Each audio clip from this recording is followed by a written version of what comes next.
What's up YouTube? Capital G here, looking at a new promo coming out. It's called Apprentice Illusion Magician.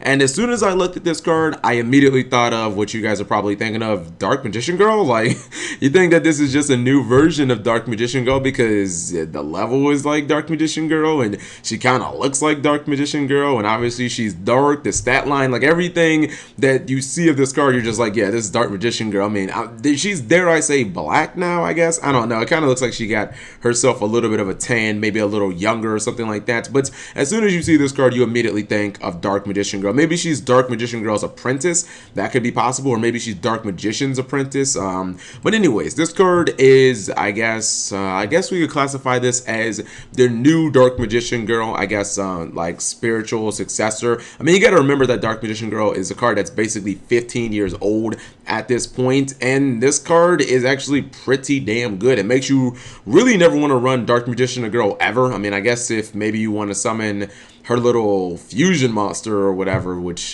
just forget about that. But like from a competitive standpoint, if you're running Dark Magicians, because obviously Dark Illusion is the set that just came out, this is a card that looks pretty appealing. Now, I don't understand why this was not thrown into like the Dark Illusion set. They could have easily squeezed this in to like the Dark Illusion core set, or they could have, like, I don't know, put it in a movie pack or something like that. But it's kind of weird that they would have all of this stuff surrounding Yugi and Kaiba and then kind of make this card like after all of it. I mean, for the TCG, I'm sure it'll arrive at the right time, but it's just a little weird that it's not in that pack. So anyways, this is Apprentice Illusion Magician. All of her stat line, her level, her type, all of that, you know, has been taken directly from Dark Magician Girl. So basically, they just copy pasted it to this card.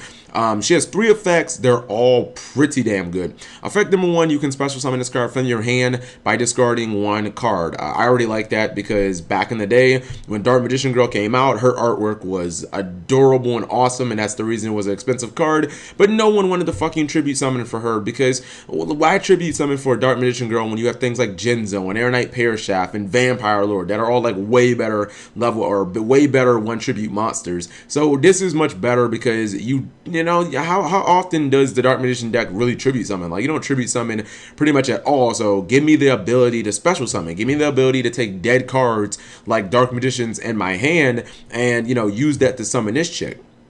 Her second effect is, if this card is normal or special summon, you can add 1 Dark Magician from your deck to your hand. This is cool because this works with Eternal Soul. So you essentially, like, I would imagine that the combo would just be special her and then get your Dark Magician and then special that card as well with Eternal Soul. It's really good, and I like the fact that she's a neg 1 if you special summon her, but then obviously she searches and she becomes a break even, but you get Fill Presence and you get the Dark Magician from your hand. So you can set up like your, you know, your circle, or you can summon it off like Eternal Soul. So far the card is really good, but honestly her third effect is what honestly like breaks this card and makes it like really good. Makes me think, okay, I could definitely see myself playing this if I was gonna experiment with Dark Magicians. Her third effect is actually pretty uncanny. Her third effect says, during damage calculation in neither player's turn, obviously, when a dark spellcaster type monster you control battles an opponent's monster, you can send this card from your hand or field to the graveyard. That monster gains 2,000 attack and defense during that damage calculation. This effect is so damn good. I can barely put it into words. There's so many reasons. For starters, it's really incredible that it can activate from the field, because that means that she can attack, and then you can attack with like a Dark Magician, and then you can still use her effect, and that Dark Magician can gain 2,000 attack and defense. It's also really cool that the monster doesn't just gain, like, you know, there are things like Honest and Kalute and, you know, Crane that just give you attack, but this gives you defense as well. So it gives your spellcasters a lot more survivability. And I mean, this effect is so good that, like, you could even, like, this is, it's kind of crazy to think you could even hypothetically splash her into like random decks like Shadows and Gravekeepers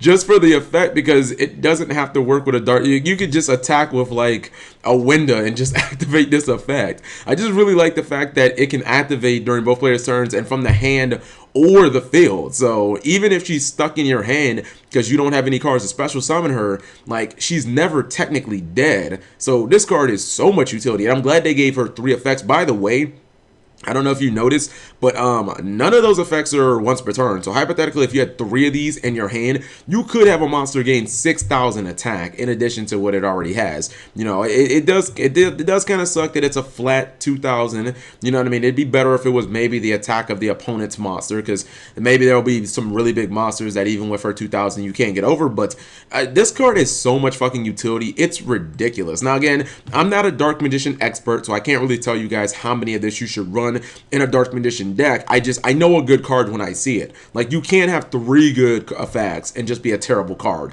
You know what I mean? That's how things like, well, I don't want to compare her to like Sacrifice or anything. Cards like with 4 good effects, or Trevor that has like 3 good effects, but I just know a card that has a lot of potential when I see it, because I'm like, that effect's good, that effect's good, this effect makes her never dead, this effect gets her out the hand easy, this effect makes her pay for itself, like good. So I don't know. I think that she's definitely a great card. Even if the Dark Magician deck doesn't run her, she's still a fantastic card, because she's miles ahead of anything you ever really got out of Dark Magician Girl. But this seems like the new age Dark Magician Girl. So let me know what you guys think. As for the release of this card, I have no idea when we'll get it in the TCG. I would assume sometime around next year, when like the movie is about to come out, because you know it would make sense to have all of Yugi's cards together. I don't know. This card can't be in the movie. That wouldn't make sense. They should have put this in Dark Illusion, though, to be honest. But anyways, thank you guys as always for watching. If you enjoyed the video, give it a thumbs up, and subscribe if you haven't already. They need to keep this card an ultra rare, because their artwork is pretty good too.